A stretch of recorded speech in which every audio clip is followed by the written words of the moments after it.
그의 왕위가 영원히 견고하리라 하셨다하라. 나단이 이 모든 말씀과 이 모든 계시대로 다윗에게 전하니라.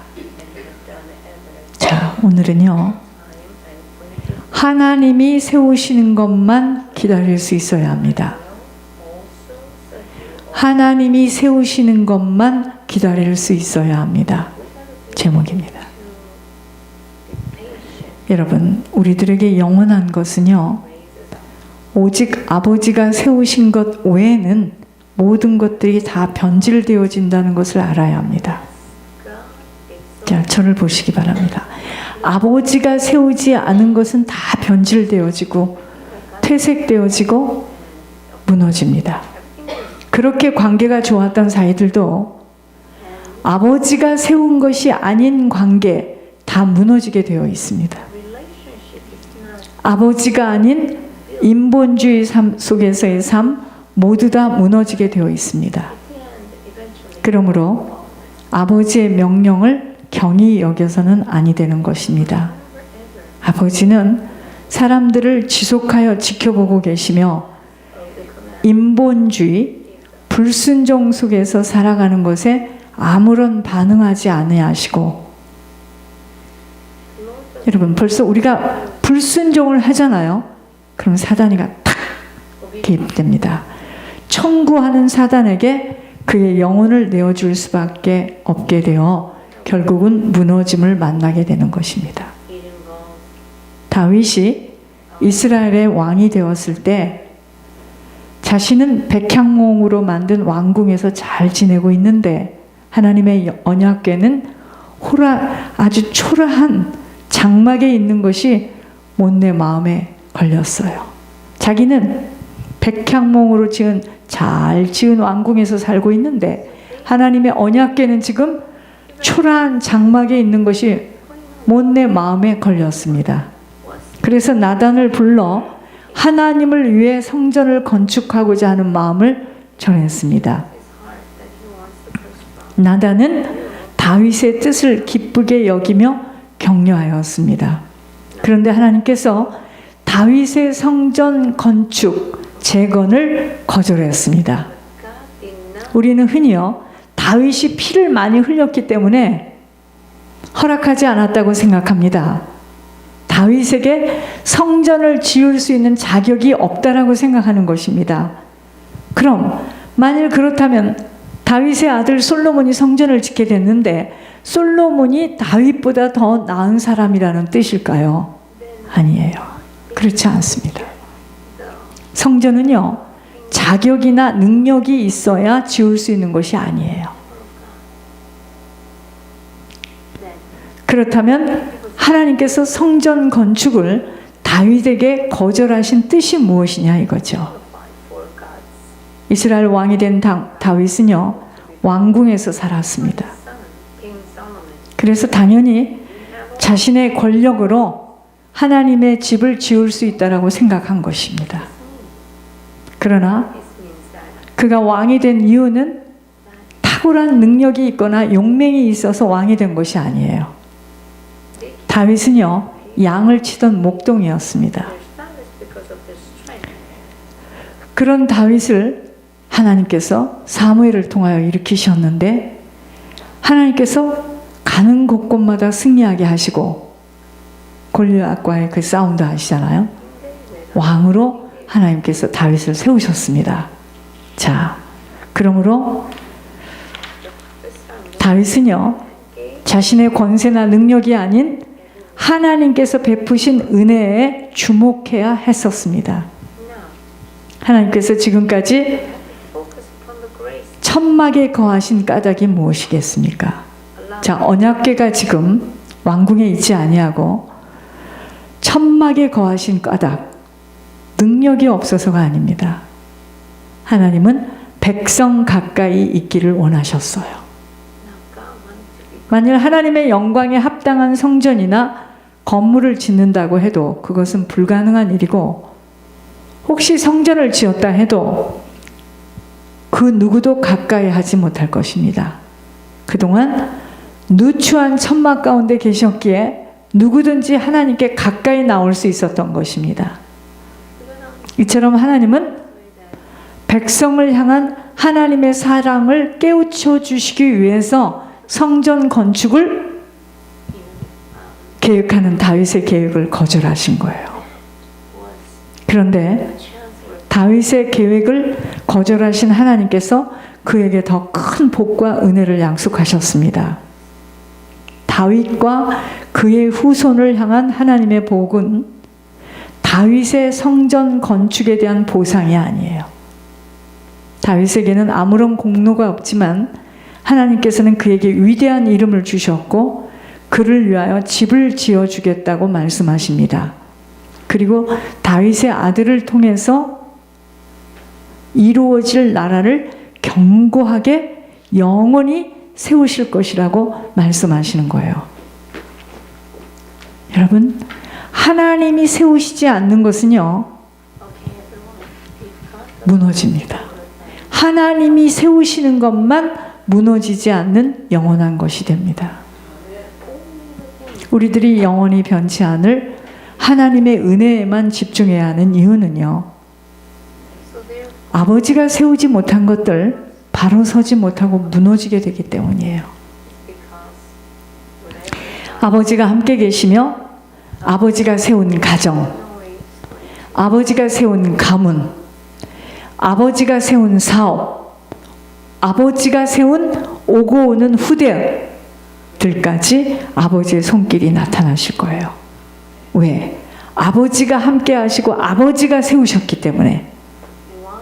그러나 아버지가 세우지 않은 가정, 인간관계, 가문, 사업 무너질 수밖에 없기에 오직 아버지가 하시도록 아버지에게만 은혜를 구하며 그 은혜에 집중되어져야 하는 것입니다. 그러므로 주님의 은혜가 아니고서는 살아갈 수 없다라는 고백이 되어져야 합니다.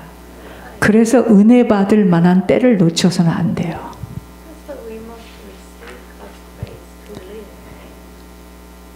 여러분, 우리가 마른 심령에요, 생수를 부어주실 아버지의 은혜를 사모하며 은혜의 자리를 부지런히 찾아야 합니다. 벌써 우리들에게는요, 은혜 놓치면 마른 장작개비와 같은 심령이 되어서 주변 환경에 영향을 받게 되어 있습니다. 누구든지. 그래서 우리들의 심령 속에는 생수의 강이 흘러야 돼요.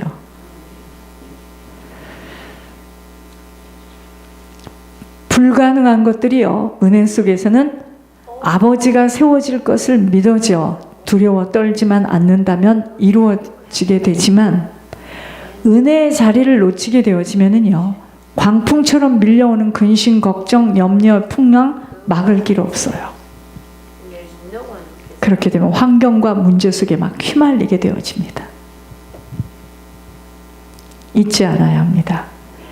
아버지가 세우지 못한 것들은 영원할 수가 없어요. 무너지게 되어 있습니다. 그러므로 아버지가 간섭하며 아버지가 인정하는 삶이 되어지도록 좁고 협착한, 세상이 이해할 수 없는 길로 걸어가야 하는 것입니다. 세상의 이치대로 살아가면 세상을 따라 판단하며 결정해야 함과, 세상 사람들과 같은 생각을 가지고 내가 원하는 것을 추구하며 투자할 수밖에 없게 되어지기 때문에 우리들은 좁고 협착한 세상이 이해할 수 없는 길로 따라가야 합니다. 왜? 아버지가 세워야 되기 때문에. 내 인생, 내 가정, 내 사업, 내 후손, 내 가문, 아버지가 세워야 하기 때문입니다. 여러분, 세상 향락을 따라 살아감이 바로 악인의 꾀를 따라 사는 것입니다. 그러한 인생에는 하나님 관여할 수 없고 바람에 나는 겨와 같은 아무것도 거둬들이지는 못하는 열매를 맺게 되어집니다. 여러분, 우리의 속사람이 바로 토양이에요. 토양. 내 속에 무엇이 담겨져 있는가에 따라 우리들의 인생은 펼쳐질 것이기에 부지런히 속사람이 치유되어져야 합니다. 그러기 위해서는 하나님께 가까이 나아가 잘 그만 말씀의 빛비춤을 받고 돌이키는 역사가 일어나야 합니다. 근데 하나님께 가까이 나가려고 하면 사단이가 알고 기가 막히게 나갈 수 없도록 마음을 빼앗기는 일들을 다 가지고요. 하나님께 가까이 나가기 위해서는 마음을 지켜야 돼요.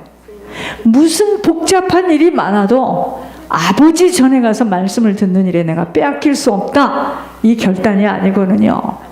오늘 빼앗기죠. 다음에 또 빼앗기죠. 그 다음에 또 빼앗기죠. 막 끌고 갑니다. 그때부터 정신이 없어요. 사단은요, 마음을 휘적거리며 흔들어 놓고 혼돈 속으로 끌고 가겠다는 전략입니다. 자, 하나님이 세우시는 인생이 되기 위해서는 하나님하고 맞아야 되니까 하나님께 가까이 나가야 되는데 가까이 나가려고 하니까 나갈 수 없는 일들과 사건을 가지고 사단이가 막 마음을 자꾸 휘저어요. 여러분, 에덴의 행복을 누렸던 아담과 하와가 죄를 왜 범했는지 아십니까? 마음을 지키지 못해서 뱀의 유혹에 넘어갔습니다. 여러분, 마음을 빼앗기면은요, 반드시 유혹에 미혹에 걸려듭니다. 마음을 잘 지키는 것이 그렇게도 중요해요. 생명의 근원은 마음에 있어요. 그래서 마음을 지키지 못하게 되어지면 온갖 쓰레기들을 가지고 들어와서 빼앗아요. 사단이가. 그래서 무엇보다도 아버지 나라를 향하여 걸어가려면, 아버지가 세우는 인생이 되려면, 아버지께 가까이 나아가려면 마음의 빗장을 딱 주 예수 그리스도께로만 딱 닫아야 돼요. 문제와 사건, 인간관계, 물질을 가지고 얼마나 마음을 빼앗겠다고 덤비는 사단이 분분초초 대기하고 공격하는 줄을 안다면, 자꾸만 사람들은 내 생각으로 말씀을 쪼갭니다. 그게 아니에요. 내가 말씀에 쪼개져야 됩니다. 내 생각으로 말씀을 쪼개는 게 아니라 이게 이렇고 구약에서는 이렇고 신약, 이게 말씀을 쪼개는 겁니다. 그게 아니고요. 말씀의 검으로 우리가 그냥 맞아야 됩니다.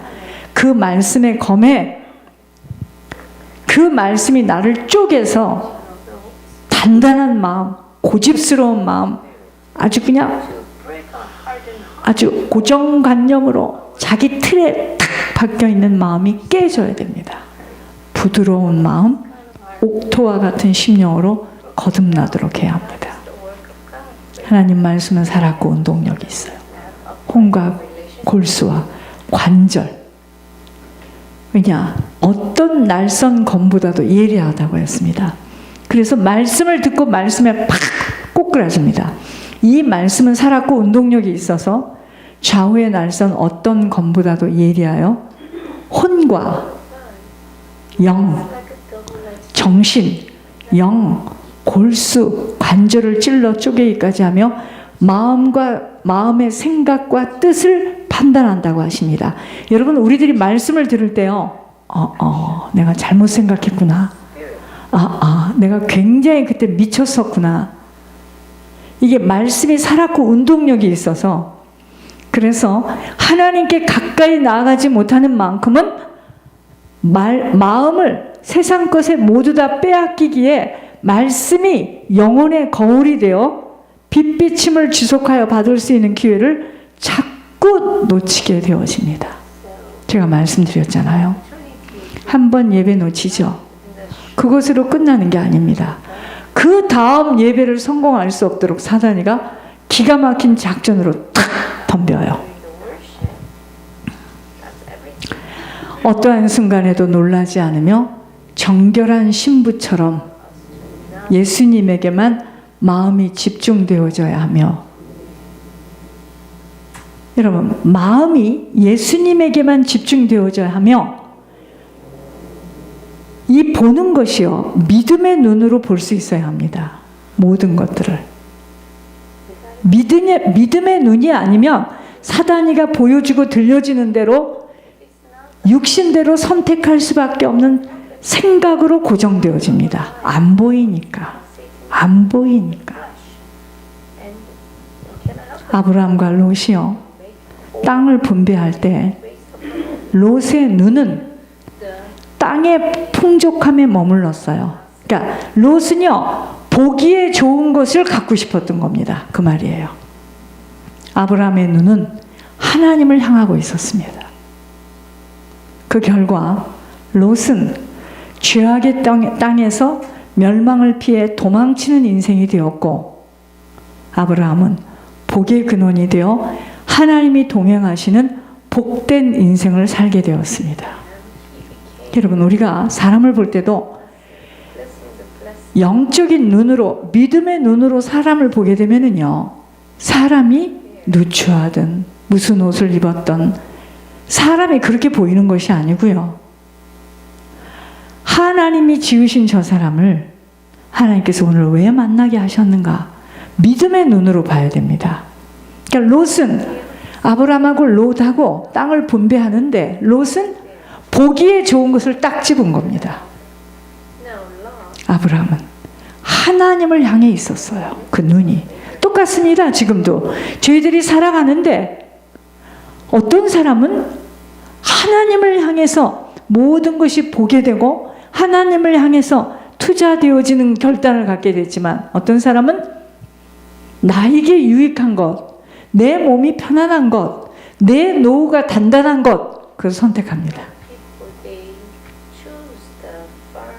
세상의 가치를 분별하고 문제와 어려움을 올바로 바라보는 눈도 중요하지만, 문제보다 크신 하나님을 바로 볼 수 있는 믿음의 눈이 있지 못하면 사단이 뿌려놓은 잿더미 위에 앉을 수밖에 없어요. 마음의 빗장을 아버지에게 닫고 모든 것을 믿음의 눈으로 바라볼 수 없는 한은 거짓된 말로 은혜의 때에 하나님의 진노를 일으키어 하나님과 멀어지게 되는 곳에 속아 딸려가게 됩니다. 그러므로 입을 바로 사용하도록 조심해야 할 것은 말대로 되어지기 때문입니다. 말대로 돼요. 말대로 됩니다. 말대로 돼요. 내 입에 말대로 되는 거예요. 장모님하고 그저께인가 어저께 다시 태어나면 뭐가 되고 싶은가, 우리가 그런 이야기를 했습니다. 다시 태어나면 저는 주의 종이 되고 싶습니다. 헤매지 않고 처음부터 제대로 준비해서 다른 거 하고 싶지 않아요.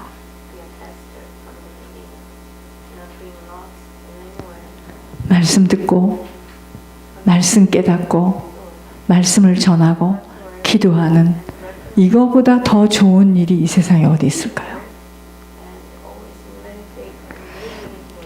자, 거룩하게 사용할 수 있는 언어가 되어야 합니다. 특별히 우리들에게는 입에 권세를 주셨기 때문에, 선포권을 주셨기 때문에 선포되어지는 대로 나타나는 인생임을 바로 알아야 합니다.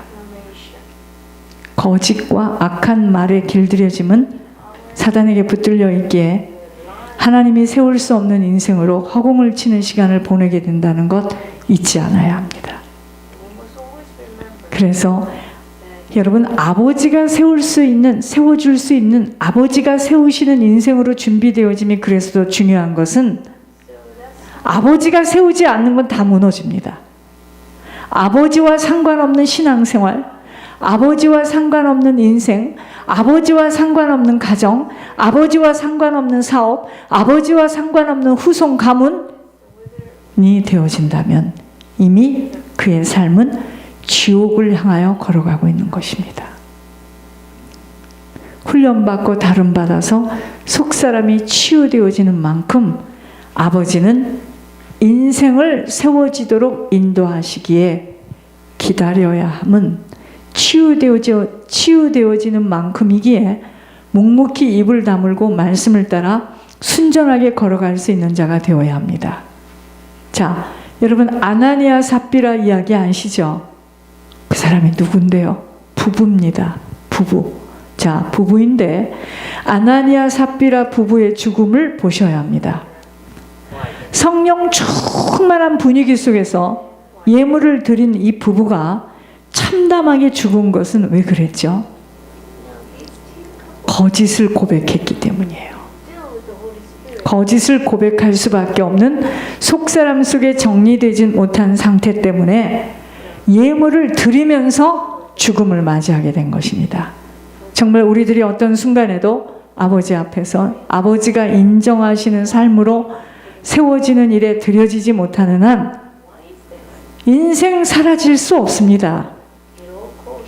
아무리 노력해도 세워지지 않습니다. 그래서 다른 것에 갈등할 이유가 없어요. 아버지가 나의 인생을 세울 수 있도록 아버지와의 관계가 지금 잘 되어지는 일에 집중해야 됩니다. 아버지가 세워지지 못한 것들 다 무너지게 되어 있고 영원할 수 없기 때문입니다. 자, 부모와 자녀의 관계도 부모는 자녀를 바라보며 생각하면 어린 시절의 그 모습으로 자녀를 바라보지만 결국 이 관계도 부모와 자녀의 관계도 아버지가 세우시는 관계로 신앙 안에서의 하나가 되는 만큼만 신뢰되어집니다. 믿음의 방패를 전달하고 갈 수 있는 정말 깊은 속의 이야기가 통하는 것이지 아버지가 세우지 못한 부모와 자녀의 관계는요 모두 가리고 포장하고 형식적으로 부모이기에 마음은 들지 않지만 부모이기에 하면서 이중적인 생각으로 관계를 가지니 무슨 그 관계 속에서 주님의 사랑과 희생과 헌신이 이루어질 수 있겠는가입니다. 자, 부모는 자녀를 바라볼 때 그 자녀가 이미 자녀를 둔 가장이 되었음에도 불구하고 부모의 눈에는 그 자녀가 어리게 보이는데 이렇게 속는 겁니다. 이미 그